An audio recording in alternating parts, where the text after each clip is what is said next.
Notícias.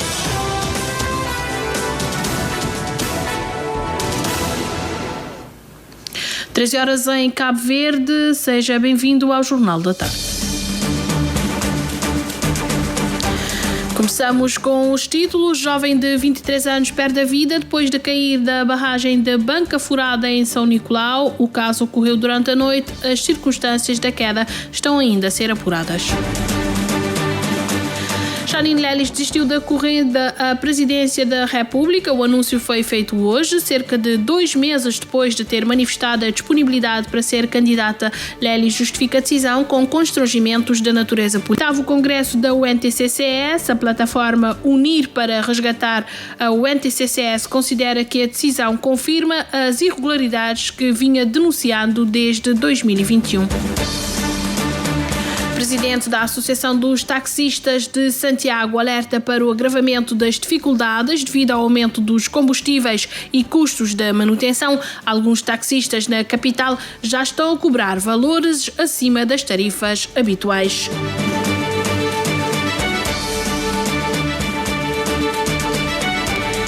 São os títulos das notícias deste jornal. Vamos agora ao desenvolvimento.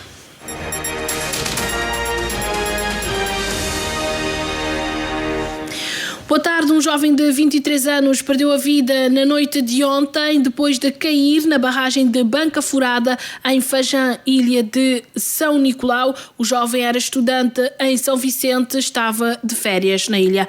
Mais pormenores com Maria do Carmo Delgado.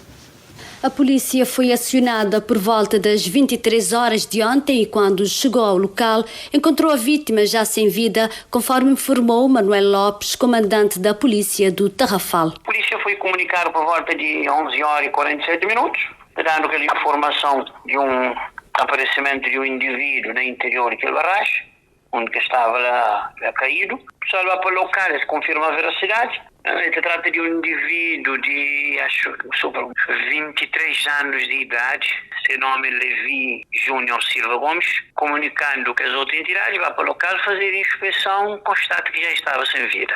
Ainda segundo o comandante da polícia do Tarrafal, os exames realizados confirmaram a morte na sequência da queda. Para exame do corpo de delito feito, que até não sinais que está falando de agressão, a não ser que ele tenha visível, que está configura como queda, como que esse politraumatismo e um corte que ele tinha no rosto de queda. Também informações avançadas pelo delegado de saúde da Ribeira Brava, a RCV, indicam que a causa da morte foi politraumatismo grave provocado pela queda.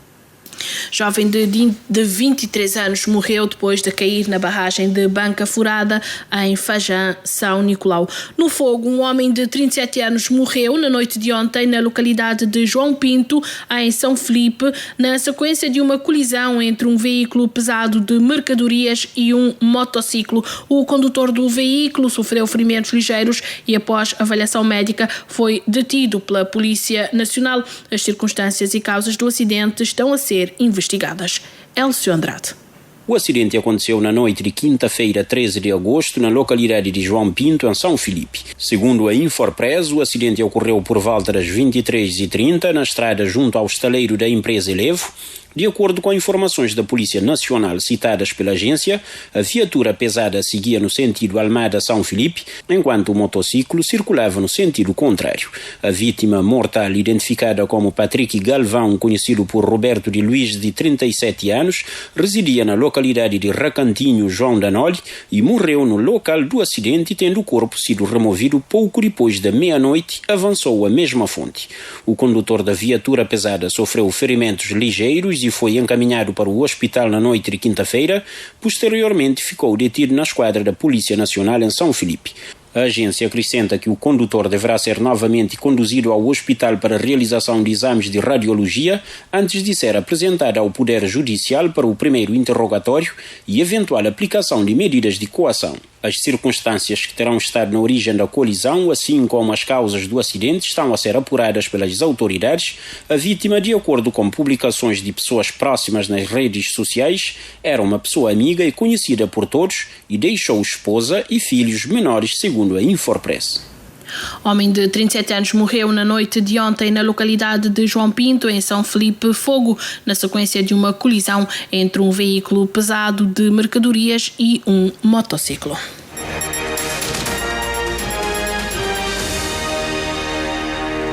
O presidente da Associação dos Taxistas de Santiago, Adriano Monteiro, alerta que o aumento dos combustíveis e dos custos de manutenção está a agravar as dificuldades no setor. Segundo o responsável, alguns taxistas na praia estão a cobrar valores acima das tarifas habituais para compensar o aumento das despesas. Adriano Monteiro defende, contudo, uma atualização oficial dos preços com recurso ao taxímetro para garantir tarifas justas e transparentes. Edneia Barros.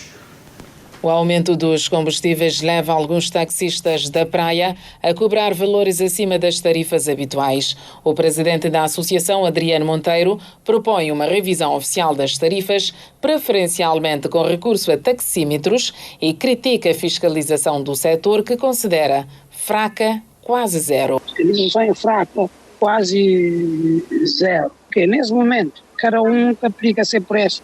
Se me entende que tem ninguém para fiscalizar, para fazer alguma coisa.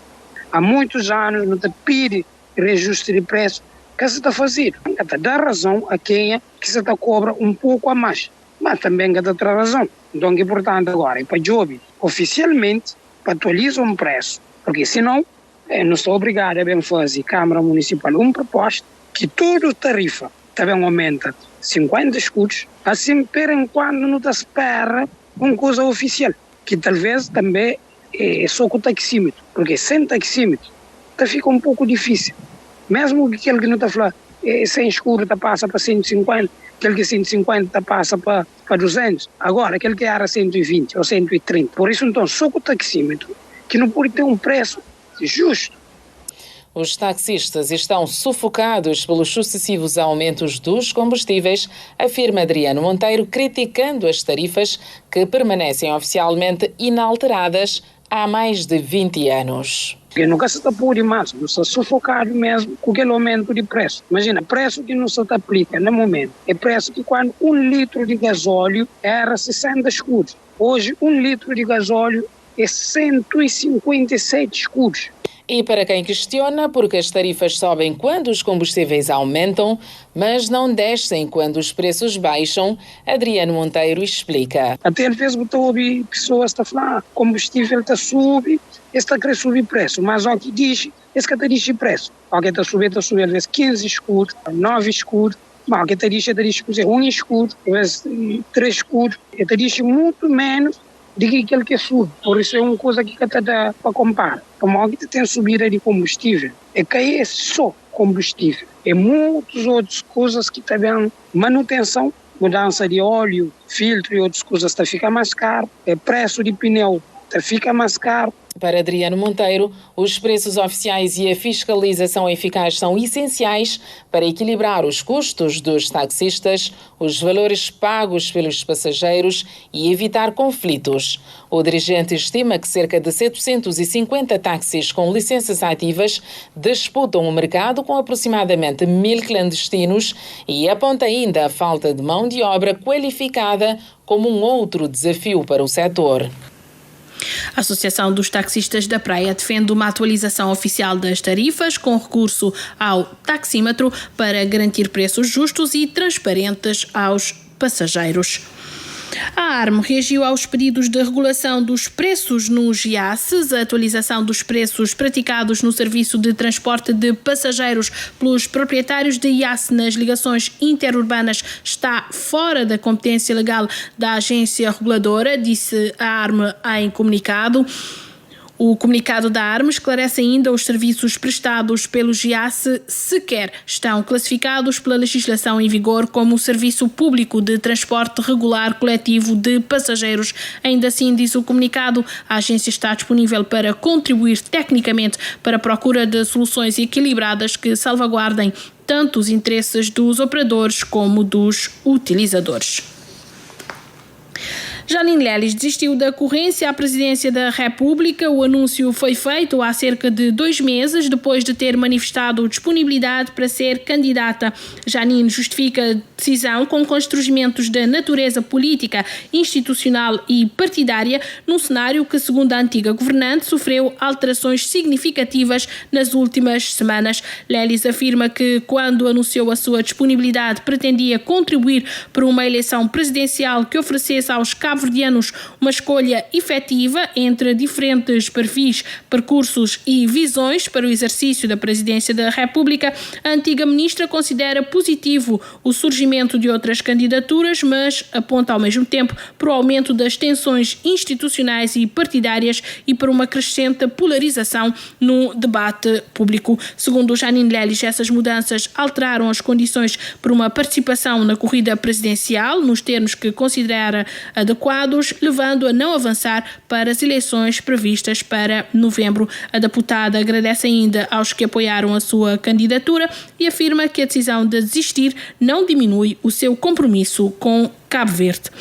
Paulo Veiga garante ter candidaturas aceitas nos 30 círculos eleitorais onde decidiu concorrer à liderança do MPD e reivindica uma demonstração de força e capacidade de mobilização dentro do partido. Mas o mandatário nacional da candidatura, Celso Ribeiro, leva ao debate outra questão: alegadas irregularidades que terão sido reportadas em alguns círculos eleitorais e para as quais pede esclarecimento em nome da transparência do processo. É uma reportagem de Dina Almeida.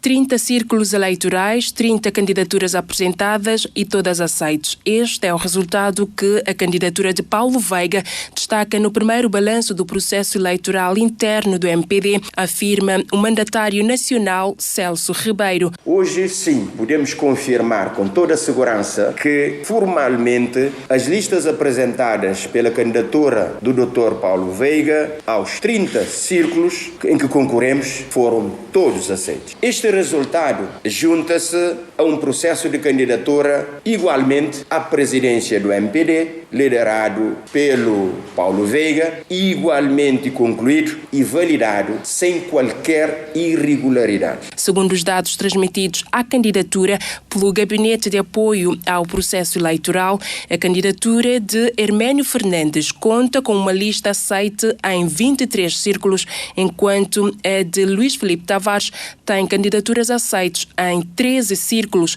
Para o mandatário nacional, a candidatura de Paulo Veiga chegou a todos os círculos nacionais e à quase totalidade da diáspora. Como sabe, temos 22 conselhos. Pelo número de militantes, não conseguimos apenas a Espanha, Itália e a Bélgica. É uma demonstração aqui factual da capacidade de organização, coordenação e mobilização que esta candidatura conseguiu construir. A candidatura afirma ter recebido denúncias e testemunhos sobre alegadas irregularidades relacionadas com listas e procedimentos de recolha de assinaturas de concorrentes. Não estamos neste momento a formular uma acusação contra qualquer candidatura, candidato ou militante. Até porque nós acreditamos nas instituições e particularmente no Gabinete de Apoio ao Processo Eleitoral. As informações que nos chegaram são informações que terão de ser verificadas porque foram avançadas pelas pessoas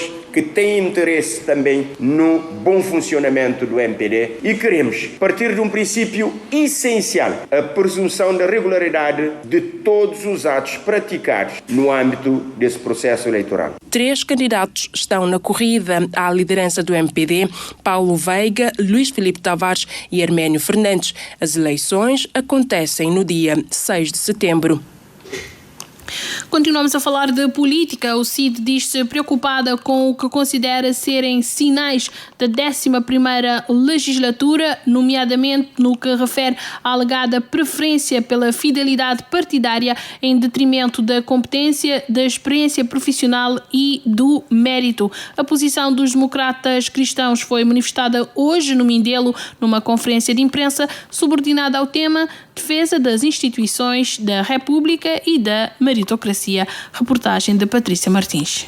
Para João Santos Luís, a administração pública não pode continuar a ser tratada como um prémio eleitoral. Defende que a meritocracia deve ser um verdadeiro princípio orientador da governação. Mas, na perspectiva dos democratas cristãos, o que se tem verificado em diversas instituições públicas aponta numa direção diferente. Verificam sucessivas substituições de dirigentes, administradores, presidentes de conselho de administração, diretores-gerais e responsáveis de organismos públicos, sem que os critérios objetivos dessas decisões sejam claramente conhecidos pela sociedade. Não basta invocar a confiança política. É preciso demonstrar a competência, experiência, idoneidade e adequação ao exercício da função.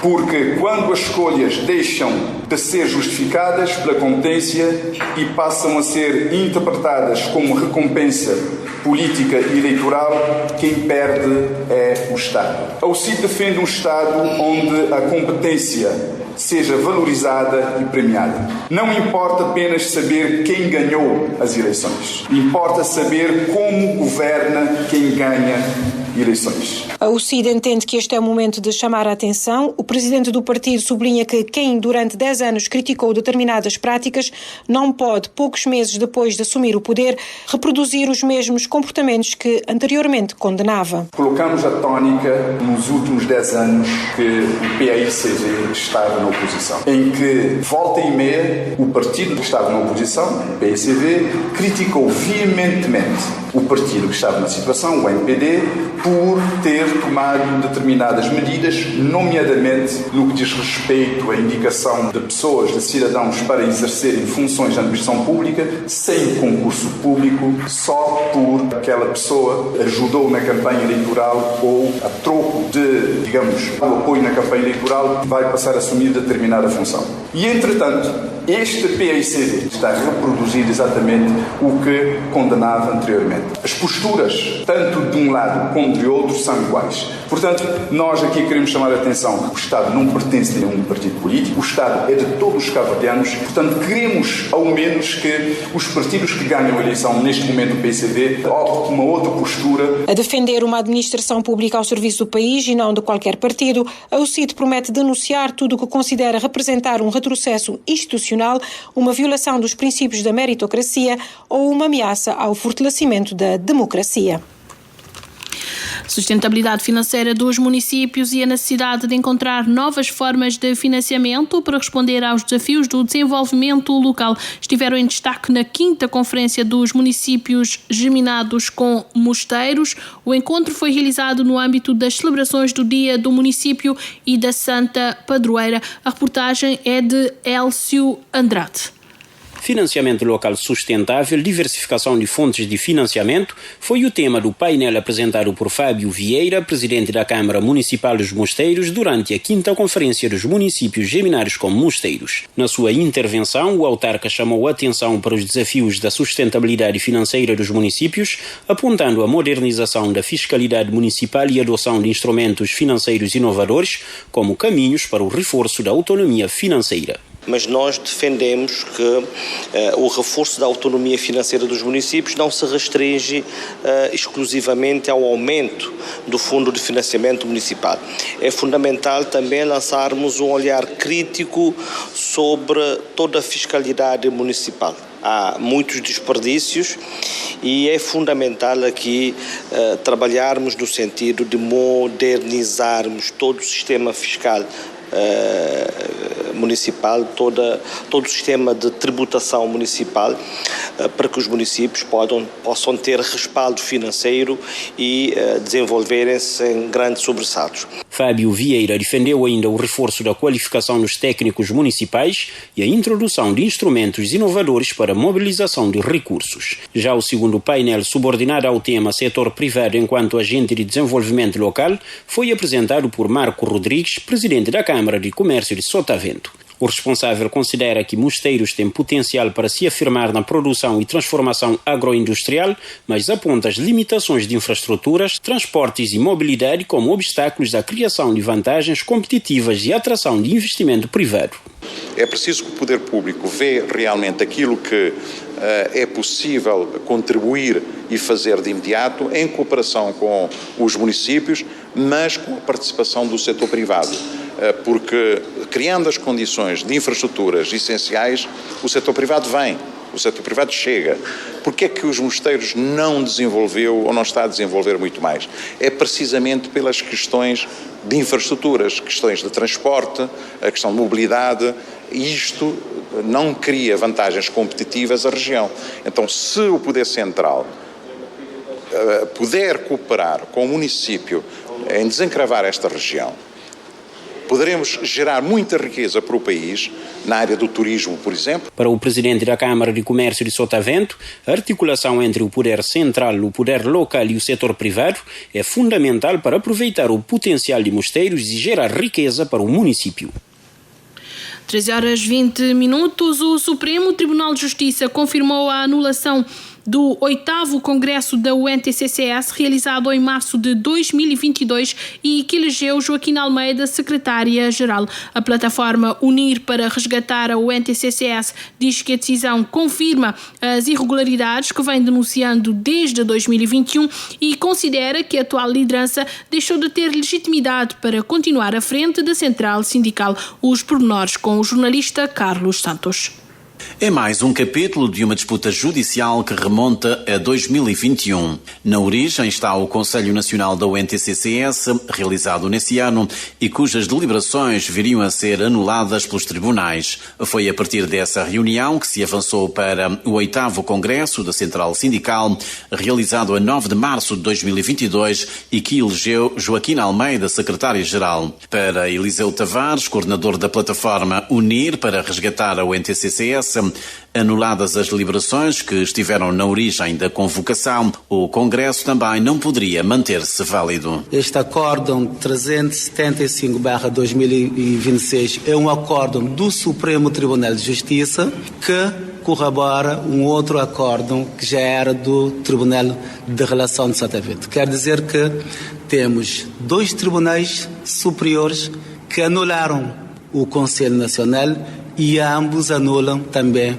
o Congresso. A UNTCCS recorreu para o Supremo Tribunal de Justiça, mas o recurso não teve provimento. O STJ manteve a decisão de relação. Para a plataforma, cai assim também a eleição de Joaquim Almeida como secretária-geral. Eliseu Tavares acusa a dirigente sindical de recorrer sucessivamente aos tribunais para adiar os efeitos das decisões judiciais e diz ter conhecimento de que já deu entrada no Tribunal Constitucional um recurso de amparo. Nós, sem pretensão alguma de pressionar, continuamos convictos, nós continuamos a acreditar na justiça, embora estejamos num período de férias judiciais, estamos crentes que o Tribunal Constitucional, em tempo útil, fará também a sua apreciação. Eliseu Tavares sustenta que Joaquim Almeida já não tem legitimidade para permanecer à frente da UNTCCS.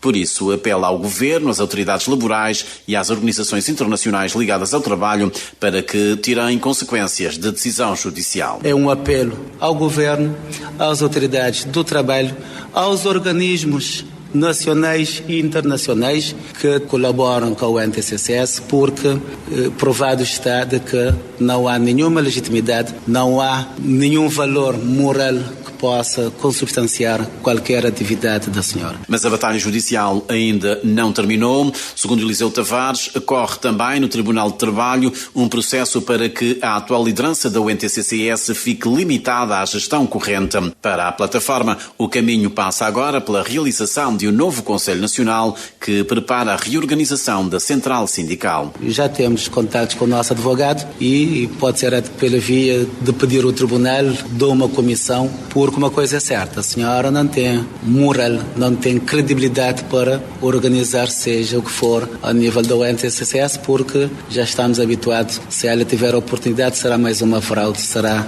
mais um rol de irregularidade. Para Eliseu Tavares, o que move os sindicatos que integram a plataforma é o dever cívico e moral de resgatar uma central sindical de que foram legítimos fundadores.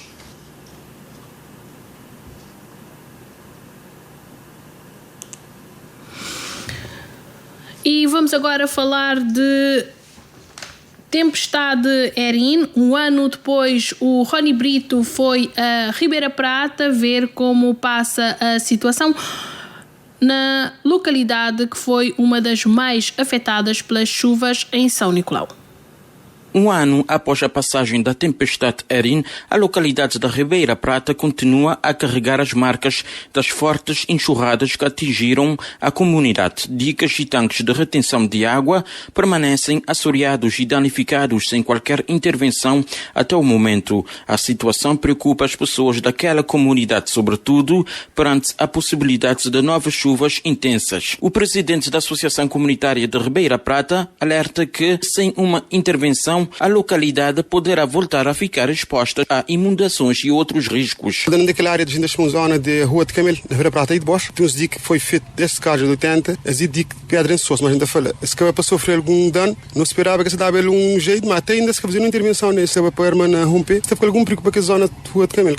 Algum tanque daqueles que acaba para Soria, um desses foi desentupido, mas ele tinha que fazer alguma intervenção, aquele tanque acaba para ceder algum parte do muro, que na enxurrada que vem de cima tinha que ser feita alguma correção, construção de algum parede para aguentar, porque enxurrada futura única turma que nele, quer dizer que ficará ainda quase que feito quase nada. Rogério Silva disse também que os agricultores e criadores de animais que sofreram perdas receberam algum apoio, mas o valor disponibilizado ficou muito aquém dos prejuízos e não permitiu recuperar as suas atividades. Creio que o valor foi um bocadinho reduzido, até para fazer do trabalho que o prejuízo foi dado. Uns foi dado 40 e tal contos, foi 50, tendo em conta que esse prejuízo, em relação que se pagava uma obra assim, até foi quase nada. Então tinha que ter um projeto próprio para reabilitar aquelas hortas, para o Estado próprio. Mas às vezes muita pessoas que dinheiro não é claro, você sabe o dinheiro, tudo a gente fala dele para um data de custo. Vou desvia aquele dinheiro para um fim, depois para pensar outra por lá, até que vai. Ainda conforme aquele líder de associativismo, os tubos que garantiam o transporte de água para os tanques foram destruídos. Rogério Silva disse que os agricultores estão a enfrentar inúmeras dificuldades para irrigar as suas parcelas e retomar a produção. Só as águas para se tem que compor uma, os agricultores fazem ginástica para regar, bro. Você se acaba para sapatiu. Esse bar foi tipo de engenhasse, mas a chuva se liga, se tem engenhasse que toda lona, às vezes se acaba para expressão da água e gravidade, ele acaba para ficar só de sapatos. Mas se tem ginástica para rega, próximo ano tu chegas a fazer intervenção de raiz. E chuva já está na porta e pessoas de Ribeira Prata estão um bocadinho preocupadas. Tu chegas sim. Senti que, tendo em conta que o juízo foi dado, tinha que ser feita a intervenção para tentar prevenir. Foi feita alguma coisinha, mas foi feita grandes coisas na ponto que o candidato de prejuízo foi dado. Agora não se acredita que a zona de chuva temperadamente que tem chuva acima daquele que foi do ano passado. Porque tem comunidade em risco. Um ano após a passagem da tempestade Erin, a localidade de Ribeira Prata continua marcada pela destruição, entre dicas assoreados, tubagens destruídas e terrenos agrícolas afetados. A comunidade permanece à espera de resposta. Um ano após a passagem da tempestade Erin, Ribeira Prata continua a enfrentar os efeitos da destruição, com várias infraestruturas ainda sem as devidas intervenções. A denúncia de Rogério Silva, presidente da Associação Comunitária daquela região, numa reportagem do jornalista Rony Brito. Apesar da falta de chuva, os camponeses no interior de Santiago mantêm-se esperançosos de que o ano agrícola possa ser produtivo e rentável. Defendem, contudo, a necessidade do governo apostar na dessalinização da água para a agricultura e na valorização dos produtos através da industrialização. A reportagem é de Domingos Sanches.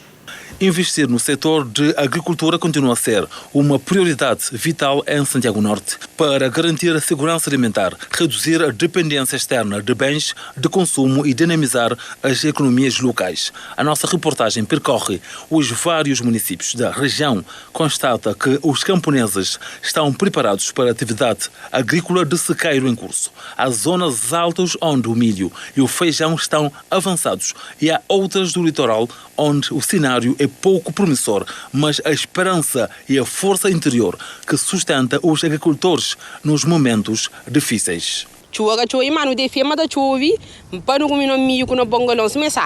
Ano passado?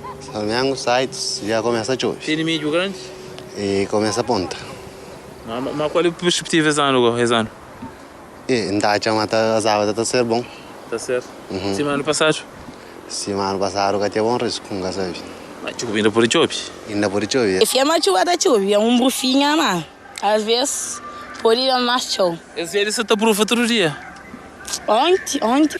A A falta de mão de obra constitui um dos fatores que condicionam as semanteiras nas diferentes localidades, admitem os camponeses. Francisco Furtado já realizou as semanteiras, aponta os preços de mão de obra na agricultura como um dos desafios, assim como a invasão de animais nas parcelas agrícolas. Em cima, depois tinha colegas de cima, mas outros está com pouca esperança, tendo em conta preço que está muito elevado, falta de mão de obra, e depois também tem aquela questão de praga, já que a fanhoto que está a falar, gosto mais de praga de macaco com pelada. Agricultores têm protestado e apelado à intervenção urgente e reclamam de prejuízos severos nas culturas devido a pragas de macacos e de galinhas do mato, exigindo medidas práticas de controlo, assegura Furtado. Se dar um combate forte, posteriormente, porque tem problema com produtos e até porque tem problema com o produto de nossa terra, que ele é um produto natural, sem adubo, porque o produto lá no lugar é que tem adubo. O Ministério da Agricultura mas deve fazer aposta já na industrialização de produto, na requalificação de produto, até para o nosso produto vai para fora de Cabo para a África, por exemplo, porque normalmente que os países tudo está adubado. Nós não temos uma potencialidade que deve ser muito bem explorada. Mas também no Ministro de Trabalho não tá espera, mas deve estudar, aliás, implementa política de mão de obra. Um apelo para criar um programa de mão de obra que visa combater o desemprego, apoiar a qualificação profissional e estruturar a oferta de trabalhadores para atender às necessidades do mercado. Francisco Furtado destaca ainda a necessidade de promover a agricultura com água dessalinizada.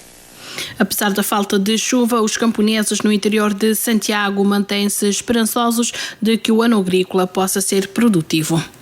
O vereador de saneamento da Câmara Municipal do Sal reagiu às denúncias feitas na semana passada pelo proprietário de um prédio nos Pargos, que há mais de 10 anos sofre com um problema de vazamento de esgoto. Francisco Correia reconhece que a situação é crítica e garante que a Câmara Municipal vai ajudar na resolução do problema.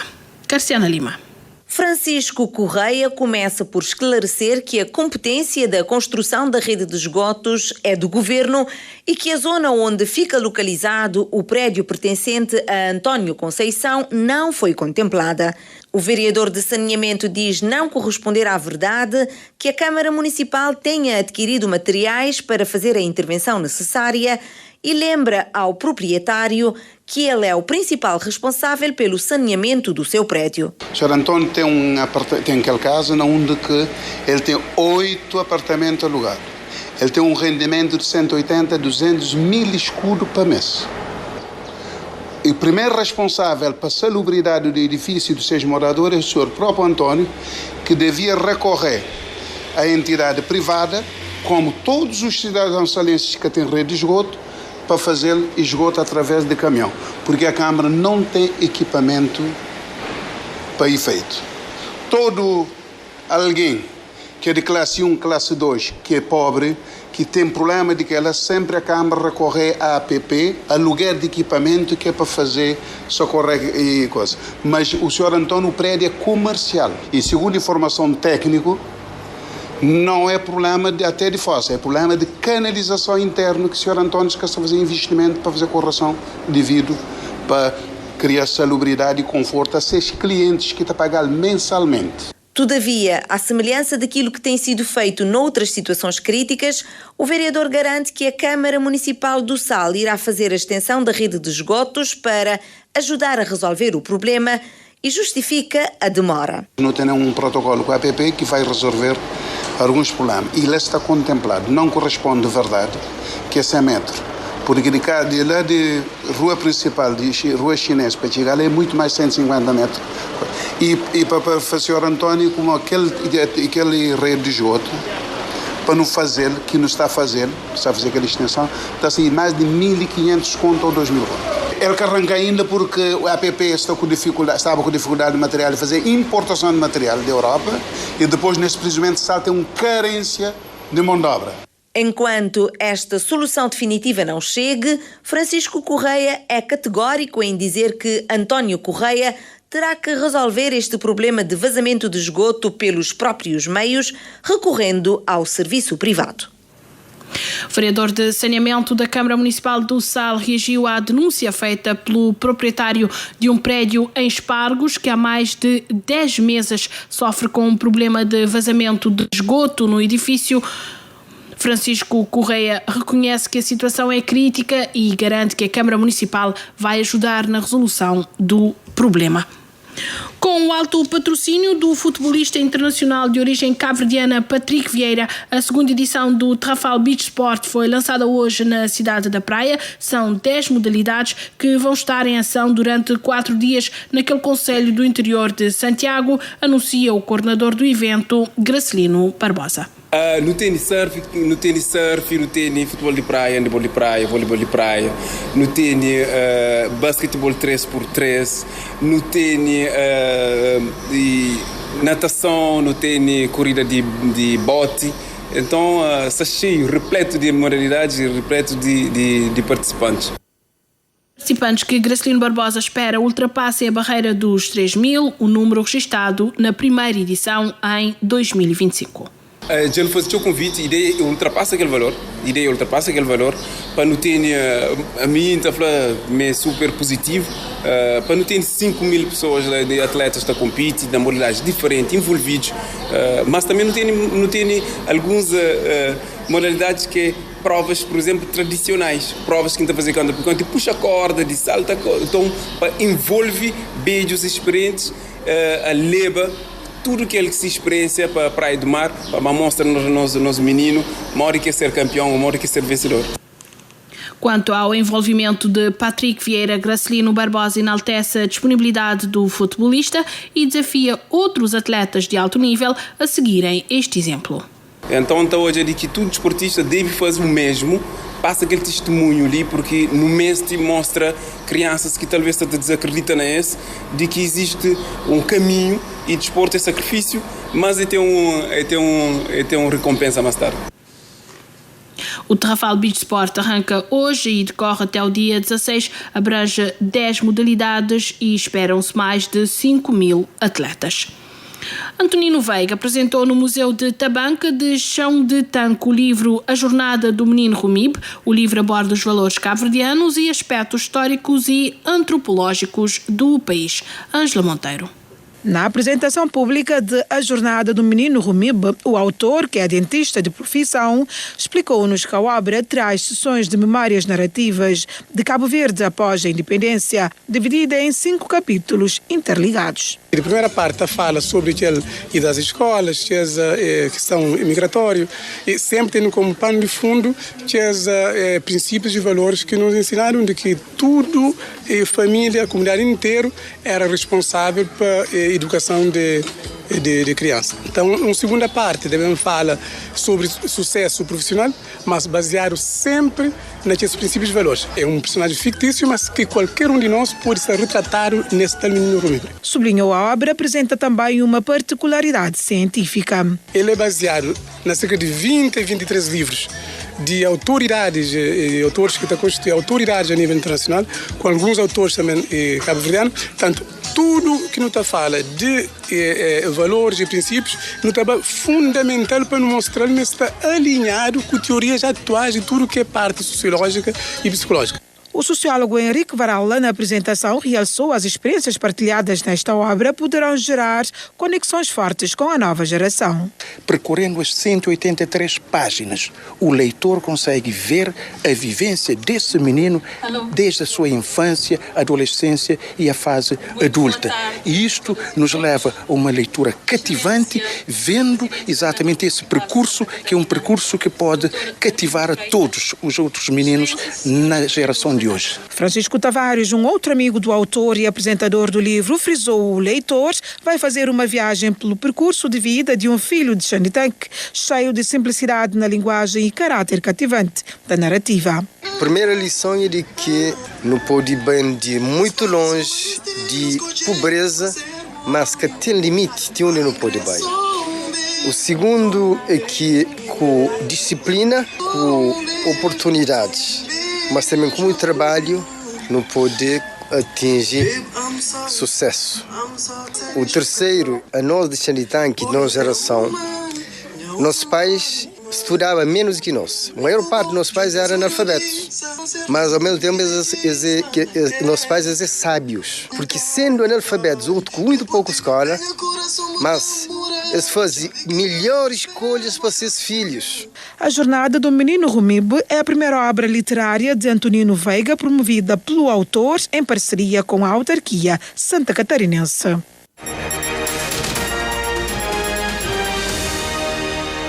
Notícias internacionais: caças da NATO abateram um drone que entrou no espaço aéreo da Letónia durante a madrugada, acentuando a crise no Báltico. As ameaças híbridas estão a subir de tom na região. As autoridades letãs confirmaram o incidente, mas não identificaram para já a origem do aparelho. As incursões de drones nos países bálticos têm vindo a aumentar. A Finlândia fechou temporariamente o espaço aéreo e marítimo no Golfo da Finlândia. A ameaça não foi especificada. Entrevistado na televisão russa, Sergei Lavrov, responsável pelos negócios estrangeiros russos, garantiu que a Rússia vai tomar como alvos todos os apoios à maquinaria de guerra ucraniana. Moscou pretende desmantelar todas as ajudas do Ocidente a Kiev, tornando mais duros os ataques russos a estes alvos. Os Estados Unidos voltaram a subir o tom das ameaças contra o Irão. O secretário do Tesouro norte-americano ameaçou o Irão com um isolamento económico como nunca foi visto antes, depois de, no início de agosto, ter falado num acordo para reabrir o Estreito de Hormuz. Os Emirados Árabes Unidos acusaram Teherão de ter atacado 2 navios da petrolífera estatal sem causar feridos e exigem a reabertura total da passagem. O Irão rejeita as declarações de Donald Trump de que os Estados Unidos controlam o Estreito, garantindo que a zona continua sob gestão iraniana. Prosseguem as operações de busca por sobreviventes na Colômbia. Ao 4º dia depois do violento sismo, o número de mortos subiu para 281, há 4.000 feridos e perto de 400 pessoas desaparecidas. As autoridades garantem que as buscas só serão suspensas depois de todos os desaparecidos serem localizados.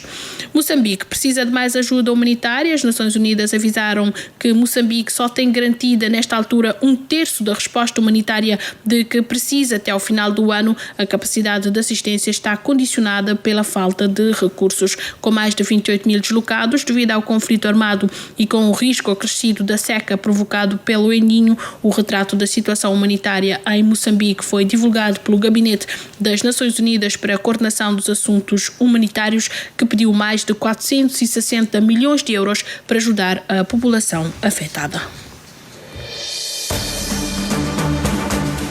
13h42. Vamos recordar os títulos das notícias que fizeram este jornal. Jovem de 23 anos perde a vida depois de cair na barragem de Banca Furada em São Nicolau. As circunstâncias da queda estão a ser apuradas. Homem de 37 anos morreu em São Filipe na sequência de uma colisão entre um veículo de mercadorias e um motociclo. O motorista do caminhão foi detido pela polícia. Janine Lelis desistiu da corrida à presidência da República. O anúncio foi feito hoje. Lelis justifica a decisão com constrangimentos de natureza política, institucional e partidária. O presidente da Associação dos Taxistas alerta para o agravamento das dificuldades devido ao aumento dos combustíveis e custos de manutenção. Alguns taxistas na praia já estão a cobrar valores acima das tarifas habituais. O Supremo Tribunal de Justiça confirma a anulação do 8º Congresso da UNTCCS. A plataforma Unir para Resgatar a UNTCCS considera que a decisão confirma as irregularidades que vinha denunciando desde 2021. Estados Unidos voltam a subir o tom nas ameaças contra o Irão. O secretário do Tesouro norte-americano ameaçou o Irão com um isolamento económico como nunca antes foi visto. Ponto final nesta edição do Jornal da Tarde, às 15. A informação é atualizada pelo Oscar Monteiro. Boa tarde.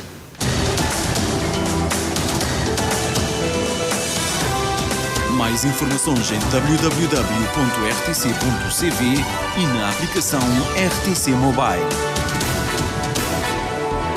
RCV, o rigor da notícia e o melhor da informação a cada hora.